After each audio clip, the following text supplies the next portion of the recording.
nuestros mayores, nuestros abuelos, nuestros padres, nos contaban acerca de la ocupación violenta de nuestros territorios, ¿no? de nuestra tierra, en lo que aquí en el territorio nuestro mapuche conocemos como, a través de los libros de historia, como la pacificación de la Araucanía. Bueno, si nos remontamos a los orígenes del conflicto entre el pueblo mapuche y el Estado de Chile, necesariamente tenemos que dar cuenta que este territorio se anexa con posterioridad a la constitución del Estado chileno y a consecuencia de una ocupación militar del territorio. Esta ocupación militar, que parte con la ocupación de Cornelio Saavedra en el año 1863, concluye con la ocupación de la Araucanía y la reducción de las tierras mapuches, que de 10 millones de hectáreas que correspondían al área de ocupación autónoma entre el río Biobío y el río Tolten, el territorio finalmente mapuche se reduce a 500.000 hectáreas. A mí me da la impresión de que en la fase inicial el Estado intentó incorporar, por decirlo de alguna manera, amigablemente al pueblo mapuche a formar parte de la nación, con cierto respeto, con cierta admiración. Valdría la pena tener en cuenta que nuestros próceres, fundadores de la República y del Estado, ¿no?, consideraron que los valores del pueblo mapuche habían inspirado la independencia y por lo tanto esos valores debían perpetuarse.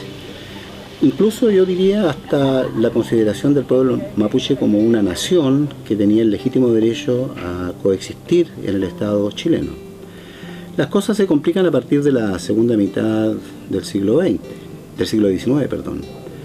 más específicamente cuando el Estado decide ocupar las tierras indígenas.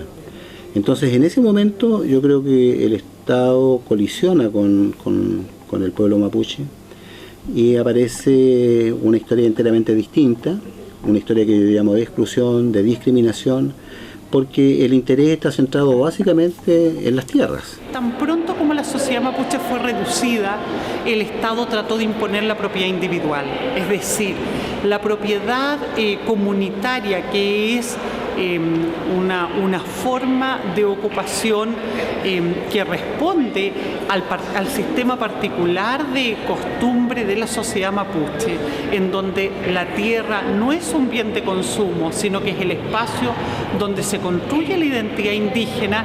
El Estado no solamente no reconoce este sistema de propiedad indígena, sino que por el contrario impone un régimen de propiedad individual. Esa denominada pacificación que culmina en 1881 y que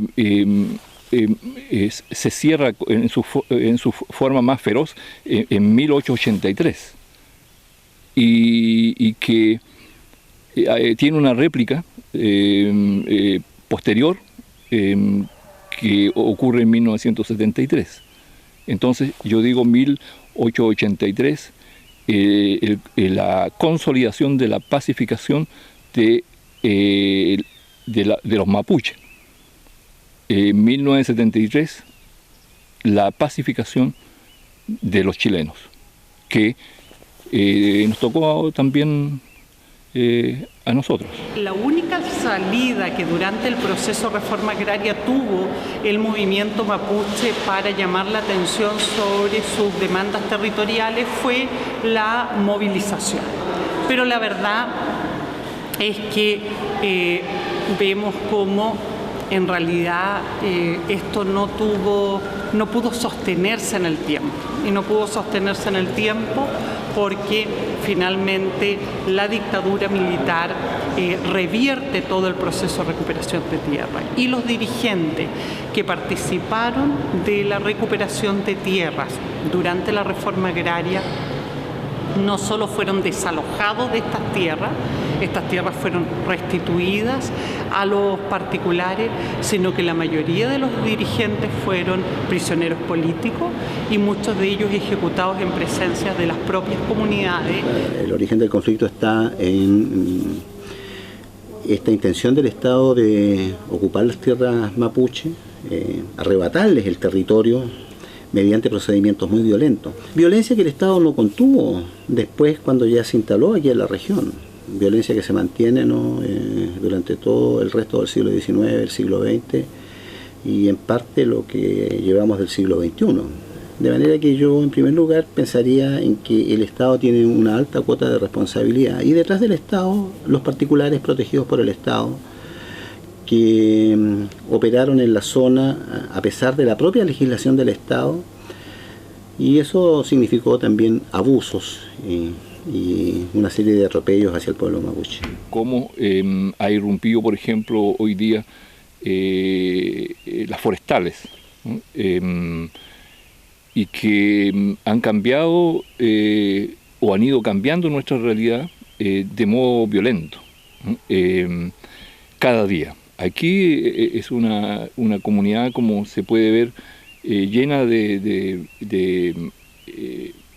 árboles nativos, de flores, de hierbas medicinales, pero que sin embargo desde hace unos 3 o 4 años atrás comenzó a sufrir de escasez de agua. Hoy día, cuando se mira la situación social, económica y cultural del pueblo mapuche, se habla de una sociedad que tendría en definitiva un problema estructural de pobreza, en circunstancia que el problema de pobreza es una herencia del proceso de reducción de la sociedad mapuche, en donde efectivamente se los condenó a desarrollar una economía de subsistencia.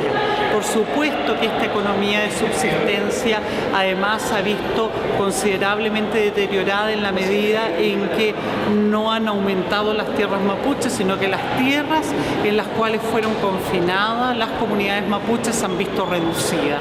La instalación de las forestales aquí en la región ha traído efectos muy negativos, por lo tanto se están violando algunos derechos del pueblo mapuche que a mi juicio deberían revisarse. El Estado tendría la obligación de revisar esto. La presencia de las forestales castiga la calidad del suelo, atrapa las napas subterráneas de agua. En general yo diría que genera mucha pobreza en las comunidades, en cierta medida desempleo. En el fondo hay un segundo derecho conculcado, ¿no?, que es el derecho a una vida digna, al buen vivir. Me da la impresión de que hay muchos derechos involucrados que no están siendo respetados. Y el hecho de que no sean respetados en Chile y que no sean acogidos por la legislación chilena no los ha llevado muchas veces a los dirigentes mapuche o a organizaciones mapuches, ¿no?, a presentar estas reclamaciones en los organismos internacionales. Por lo tanto, hoy día el pueblo mapuche se ve obligado, conminado, ¿no?, a buscar el apoyo en organismos internacionales cuando debería tenerlo en primer lugar, ¿no?, en el Estado que ocupó sus tierras, que los discriminó negativamente, ¿no?, y que hoy día los tiene atrapados en una situación de violencia que está afectando no solo a los adultos, sino que fundamentalmente a los niños. Este es un tema que tiene que ver con el derecho o los derechos de los niños, ¿no?, que se están viendo violentados aquí en la Araucanía. Efectivamente, las víctimas han sido mayoritariamente indígenas como resultado de la ocupación militar de la Araucanía, como resultado de los conflictos entre colonos chilenos, extranjeros, que han ocupado en el territorio a comienzo del siglo XX y que en definitiva utilizaron la fuerza para desplazar a las comunidades mapuches y ocupar esos espacios territoriales. Tras la reforma agraria, lo que fue el proceso, la brutal represión de la dictadura y hoy día el proceso de criminalización que viven las comunidades mapuches, observamos que ha sido la criminalización la respuesta persistente del Estado y de la sociedad chilena. Hoy día la legalidad chilena ha instalado una consecución de el periodo más violento o uno de los periodos más violentos para la historia de Chile, no solamente de los pueblos nativos, y que es la ley denominada antiterrorista, que hoy día se aplica precisamente a nuestra gente. Y nuestra gente que lo único que hace es precisamente defender la vida no solamente de las personas, porque las personas somos solo una parte más de la naturaleza a la que pertenecemos. Nuestra gente está defendiendo, y todos lo hacemos de alguna manera desde lo que nos toca, está defendiendo la vida de los bosques y por lo tanto de los insectos, de los pájaros, de los ríos, de las napas. Entonces vivimos esto con mucho dolor. Cuando nos pensamos, y yo como digo, enciendo la radio y me pregunto qué hermano, qué hermana, qué Peña y qué Lamien estará hoy día siendo acosado, acosada, perseguida, encarcelada. Y esa es la manera que nosotros vivenciamos esta realidad. La dictadura significó instalar la propiedad individual en el territorio mapuche. Eso evidentemente es un etnocidio, no cabe ninguna duda, si pensamos que en definitiva la relación de los pueblos indígenas con sus tierras y territorios y la propiedad comunitaria es la base de la identidad indígena. Hoy día, cuando una comunidad indígena tiene que enfrentar en su territorio ancestral un proyecto hidroeléctrico, una empresa forestal, tiene que enfrentar un proyecto de acuicultura, etcétera, evidentemente, estando divididas las tierras, es mucho más fácil establecer estrategias de cooptación a través de la imposición de acuerdos impactos-beneficios, que es el mecanismo a través del cual las empresas o el Estado pretenden imponer proyectos extractivos de recursos naturales o proyectos de infraestructura en los territorios indígenas. Entonces, la dictadura, a través del proceso de división de las tierras mapuche, generó un espacio propicio para este modelo económico que busca que las tierras y los recursos naturales sean mercancías, sean commodities que están en el mercado de bienes y servicios. Es difícil en realidad encontrarle una solución a este conflicto que lleva ya más de 140 años, 130 años por lo menos, ¿no? El conflicto se ha ido agudizando a tal punto que hoy día la solución pasa por varias decisiones que deberían tomarse. En primer lugar, yo diría que el Estado debe reconocer los errores que cometió en la Araucanía. Y no se ofende un Estado que pide perdón por los errores que cometió. Yo creo que no hay que atemorizarse por esta demanda de autonomía que está pidiendo el pueblo mapuche en términos del control territorial de aquellas áreas en donde son mayoría las comunidades.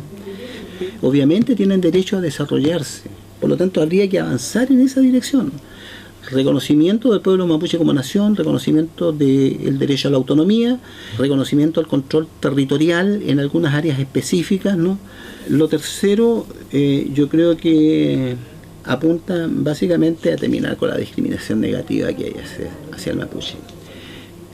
Cambiar la educación en el sentido de valorar lo que el pueblo mapuche ha hecho por Chile, lo que ha hecho por el desarrollo de la región, lo que ha hecho por el desarrollo del país.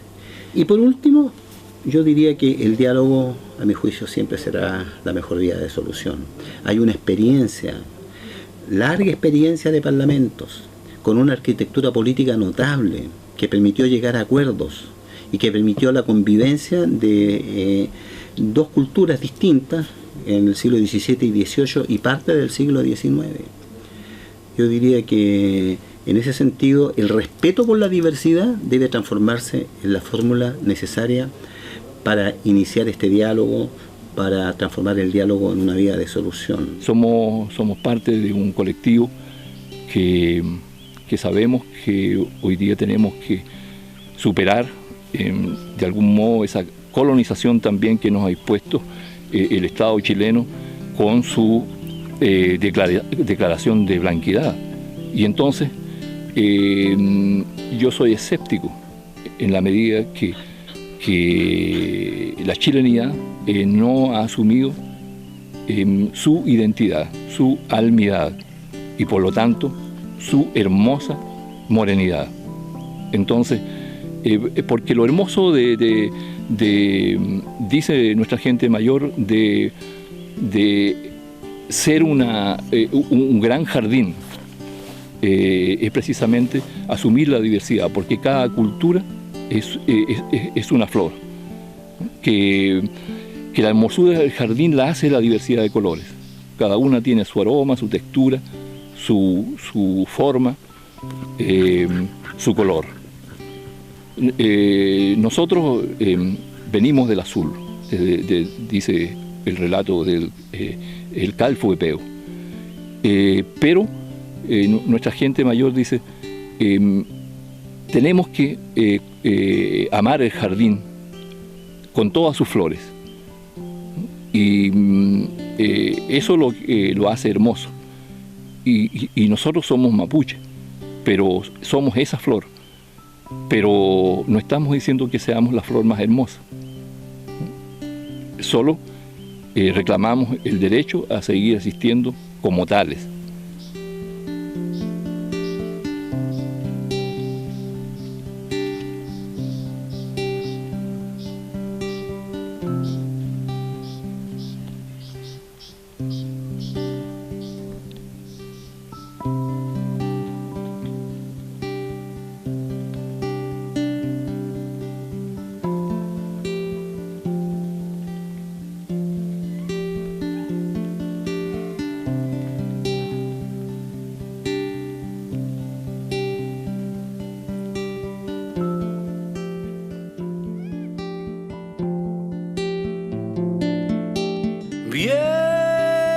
Viento que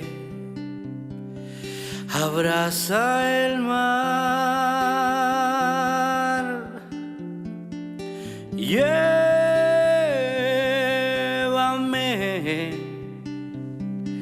a humanidad,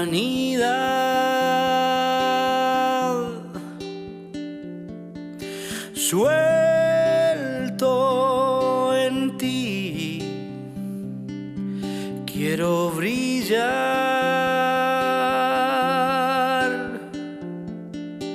luna adentro, danzar, danzar.